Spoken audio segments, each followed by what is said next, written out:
So today we're going to be talking about Dana White's involvement in the Canelo Alvarez versus Terence Crawford fight. And I just want to say right out of the gate, it was absolutely pointless having him at this event. Because when this fight was announced, there was a big deal made about Dana White being the promoter for this event. And now that the event has completely taken place, the fight has already happened, what was the point in having Dana White there? Serious question, because Max Kellerman, Turki Al-Sheikh were building it up like Dana White is the best promoter in combat sports history, which I will give Dana White credit for. He was one of the best promoters in combat sports. Nowadays, I don't even know if I would call Dana White a promoter. Because realistically, this is the type of promotional shit that Dana White's been doing recently. He picks up his phone and he goes live on Instagram. Haha, guys, I'm here with Steiny and Steve will do it. We've just lost about $956 million on blackjack. Isn't this guy awesome? But I've got good news for you. We have got Bo Nickel in the co-main event of UFC 397. If you don't know, now you know. And then the Instagram live's over and that's it. And then in the fight week, what we see from the UFC is we have main card fighters. We have championship fighters on the UFC's Instagram doing an interview with Nina Drama, which I know a lot of people hate on Nina Drama. I don't watch her stuff, I'm going to be honest. However, her interviews they're a bit different. At least she asks different questions than like the just normal bog standard. How did training camp go, champ? How you feeling coming into this one? At least she asks like different stupid questions. But like that is kind of like the big promo for the UFC events. If it's not that, you've got the main card fighters going, ha! What Snapchat filter am I today, man? Am I happy face? Am I sad face? And that's like kind of the maximum promo the UFC have been doing recently. And then you pair that up with the press conferences that the UFC have been doing, and when Dana White is taking the press conference, it lasts about 5 minutes and it's the same old questions about training camp, or it'll be a fight in Vegas and some fucking brain dead idiot will get on the mic and go, hey Dana, when are you next coming to Vegas? Bruh. Or something stupid like that.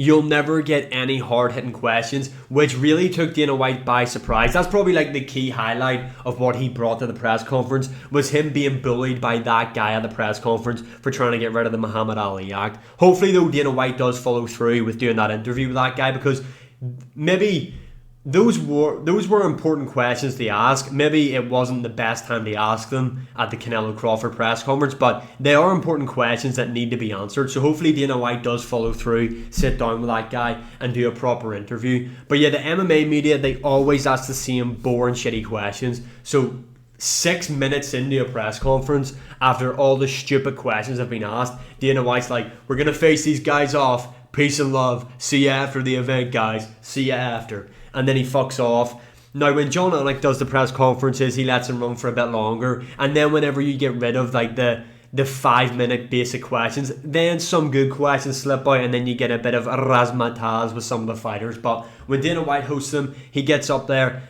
boring, bland questions, they get answered, it's closed. And that's been the promo from Dana White. Like the last good promo I remember the UFC doing, off the top of my head, now there might be others, people in the comments might let me know, was the Daniel Cormier John Jones rematch promo. That's the last like big promo I remember the UFC doing that I was like getting hyped up for a fight based off the promo. Now, the difference is, I do think boxing fights do need, this sounds really stupid, but hear me out. Boxing fights need like a lot of promo because, and this is no shade at the sport of boxing, 9 times out of 10, boxing main events, and this was one of them, are absolutely dog shit. The UFC, more often than not, always delivers in their most anticipated fights on the card. Boxing never really does. Like, what is a main event recently that's happened that really sticks out in your mind? Conor Ben, Chris Eubank Jr. Outside of that, I can't remember of like a real main event in boxing that really delivered expectations. Now, people might let me know in the comments below. I'm a bit of a casual viewer when it comes to the sport of boxing, so people are maybe in the comments letting me know a lot of good main events, but normally boxing main events under-deliver. But yeah, having Dana White there was just completely pointless. Outside of being put on the UFC's Instagram, nothing else was offered up to help promote this fight in a different way. Also, I want to talk about when Dana White says he's coming in to fix the sport of boxing, and he's going to fix the sport of boxing, and that the stuff that he wants to change in it. So he says he doesn't like the podcast in between each fight. That happened to Canelo Crawford. He doesn't like the live music. That happened to Canelo Crawford. He doesn't like all the people in the ring. That happened at Canelo Crawford. All those things he didn't like happened. He also says the boxing cards are too top heavy. That's what this card was as well. Callum Walsh was the co-main event. Bruh. And that's no disrespect to him, but this is supposedly one of the biggest fights of all time. By the way, Jake Paul, Mike Tyson absolutely steamrolled this in views. So did Katie Taylor and Amanda Serrano too. It steamrolled this fight in views as well. But just some of the stuff that Dana White said he wanted to implement in the boxing just didn't happen here. This was just your bog standard, usual, big boxing event, very top heavy. The rest of the undercard was shit. No, and since Riyadh season have got into boxing, they've only done a really good job of stacking the cards, but this was a really, really weak card. Obviously the main event carried it with Canelo Crawford, but I thought they would have maybe put together a better undercard. Also, other things I want to talk about is this league that Dana White's going to do. And I've seen people asking Eddie Hearn, so what happens if Turki Al-Sheikh solely works with Dana White? That won't work in the short term, the mid term.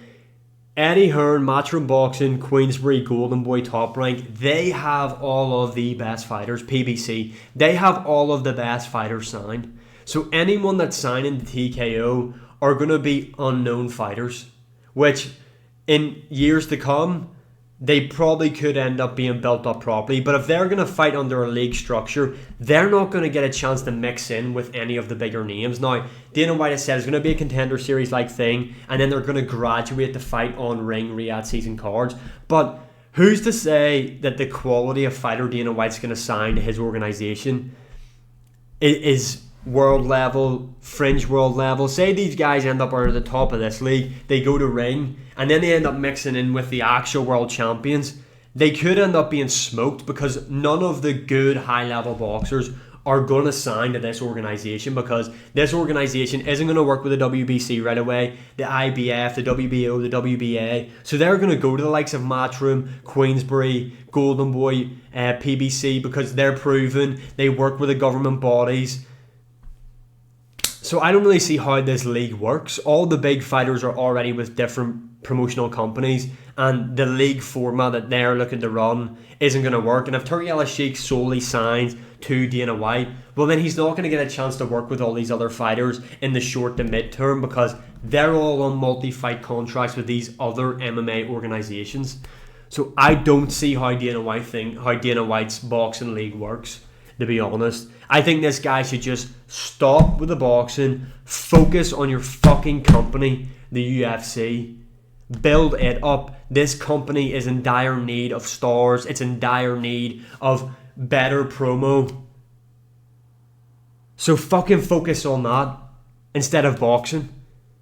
Nobody is crying out for Dana White in the sport of boxing. Nobody. And to say boxing's in a shit place, this has been the best place boxing has been in my lifetime anyway, from whenever I've started watching combat sports.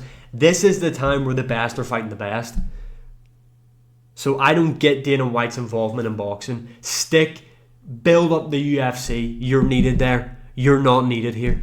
Let me know what you think of Dana White's performance in his Canelo Alvarez, in his boxing debut. Well, I know he says about McGregor, Floyd, but this was kind of like his big debut. Let me know what you thought of it in the comments below. Do you want to see Dana White in boxing? Like, share, subscribe, comment, all that good stuff. And I'll see you all again in the next one.